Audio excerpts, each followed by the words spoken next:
Independent living offers many things to seniors, including security and the opportunity to make new friends. But a lot of people really don't understand what the term means and all of the benefits that come along with it. Joining us now to break it all down is Tammy Weaver from The Glen. Tammy, thank you so much for being here today. Tell us about what independent living is and define the term for our viewers who may not know. Sure. So, independent living for older adults, for seniors, is a maintenance-free lifestyle, which means you have the freedom to spend your time doing what you enjoy doing most in life. For instance, this past weekend, all of us as homeowners, what did we spend our time doing? Wrapping pipes and winterizing our house for the storm we just went through. That's right. You know, if you live in an independent living community, you don't have to worry about that.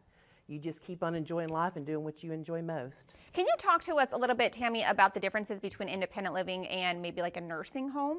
Sure. Independent living, for instance, for The Glen, where I'm representing, we have levels of living. We're a life plan community, which means we have independent living for the active senior. And then we have, you know, at some point in time, as we age, we may need care, whether it's assisted living, memory care services, or even long-term care and skilled nursing. So therefore, in a life plan community, you have the levels of living there, which makes for better transitioning. Wonderful. And Tammy, what age group is independent living designed for? And are there any health conditions to consider? So it varies from community. Some communities are 55 and above, and at The Glen and other communities is 62 and up. As far as any health situations that would impede you from living in independent living, as long as you're an active senior and you can care for yourself and you don't have any, you can take care of your daily needs and everything, you're fine. Independent living is probably for you. Wonderful. So Tammy, explain some of the benefits of joining an independent living community. I know you just talked about what just happened this week with the winter storm. We know that that was a giant mess for lots of homeowners. What other types of benefits are there? Well, number one, as I mentioned, if you're part of a community that has levels of living, that's a huge benefit when you think futuristically. Also, you live amongst friends where your neighbors are going to be in the same type of age category as you. I like that. So all those experiences maybe we had as children, they did as well, or you learn from each other. Yeah, something to bond over with, right? And social activities, no matter how old we are, social activities are just as important to all of us, and sometimes even more so importantly.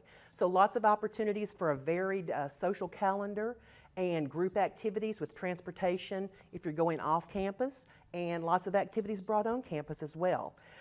Being close to care if and when you need it, that's a huge thing.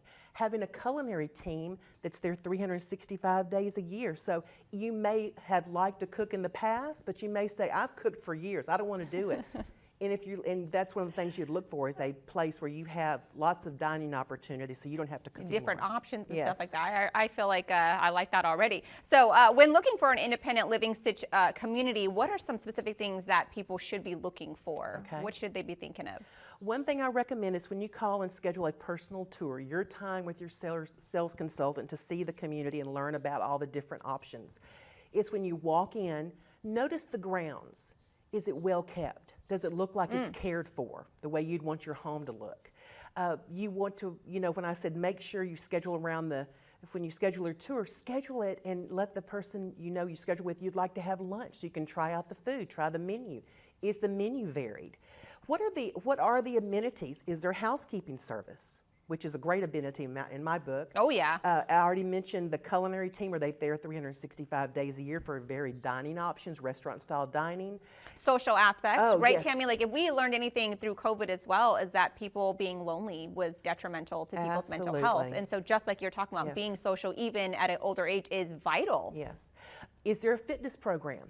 You know, so there's a lot of folks who say the longer we stay stronger, the longer we'll remain independent. Ain't that the truth? And so is there a fitness program? Are there organized group exercise programs? Is there a pool? Is there a salon and spa?